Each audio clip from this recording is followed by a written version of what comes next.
Alors, on avait Morgane qui demandait quelle est la différence entre les mots ban et bango pour dire le mot numéro en japonais.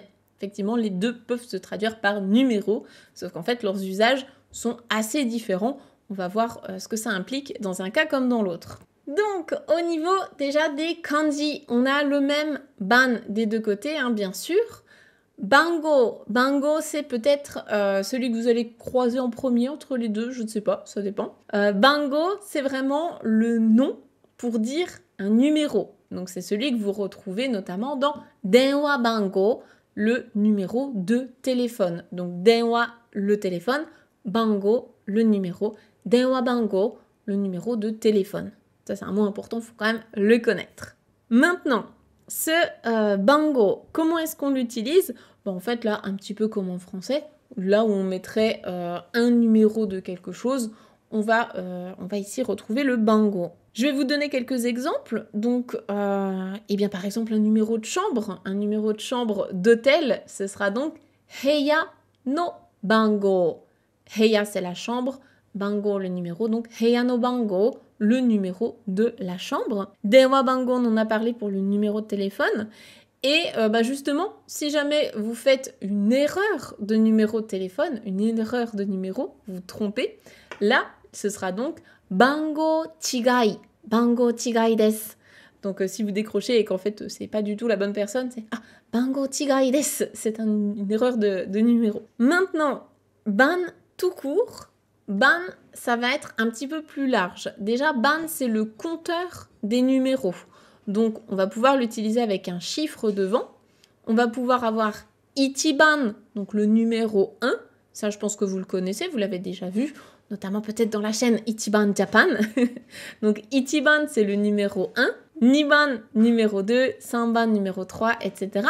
Ça, on en avait déjà parlé aussi dans une précédente vidéo. On avait vu justement, comment dire, le troisième, le quatrième, le premier, tout ça en japonais. On avait parlé de ban-me, comment rajouter le me derrière, à quoi ça correspondait. Donc si vous voulez aller un petit peu plus loin là-dessus, vous pourrez aller revoir cette vidéo-là. Elle est accessible. Et donc ce ban tout court, il va être accompagné d'un chiffre, puisqu'en fait c'est un compteur, donc on va pouvoir compter des choses, numéro 1, 2, 3, etc. Et il a un sens un petit peu plus large, puisqu'il va pouvoir aussi être traduit en français dans le sens le tour de quelqu'un. Quand on dit c'est à mon tour, c'est au tour de Monsieur Yamada, quand on a comme ça un ordre de passage, un tour, ça va être aussi ce mot-là. Donc je vais vous donner quelques exemples. Déjà pour reprendre cette histoire de chambre d'hôtel, si vous voulez demander, c'est quoi le numéro de la chambre, vous pouvez le demander de deux manières. Vous pouvez soit dire Heya wa nanban desu ka? Donc la chambre, c'est quel numéro? Donc nanban, c'est quel numéro, hein, littéralement. Ou bien vous pouvez demander le numéro de la chambre, c'est quel numéro? C'est quoi le numéro de la chambre? Donc Heya no bango wa nanban desu ka? Et donc là, vous avez bien les deux mots dans la même phrase. Heya no bango, le numéro de la chambre. Heya no bango wa nanban desu ka? C'est quel numéro? On va le voir également donc dans le sens de le tour de quelqu'un. Donc par exemple, si on demande, la prochaine personne, en fait, c'est à qui le tour? On demanderait Tsugi wa dare no ban desu ka? Donc tsugi, le prochain, le suivant. Tsugi wa dare no ban desu ka? C'est le numéro, c'est le tour de qui? À qui est-ce le tour? Et donc, si c'est votre numéro, si c'est votre tour, vous pouvez dire « Ah, watashi no ban desu !»« Ah, c'est mon tour, c'est à mon tour !» Et je vous donne également deux autres, une petite expression et un autre cas de figure dans lequel vous pourrez utiliser le mot « ban ». Si vous voulez dire « attendre son tour », donc je suis en train d'attendre mon tour, vous pouvez dire donc « jibun no ban o matsu ». Donc, jibun c'est soi-même, « jibun no ban o matsu ». Matsu, c'est le verbe machimasu, attendre. Donc littéralement, attendre son propre numéro, attendre son propre tour, hein. Attendre son tour en français.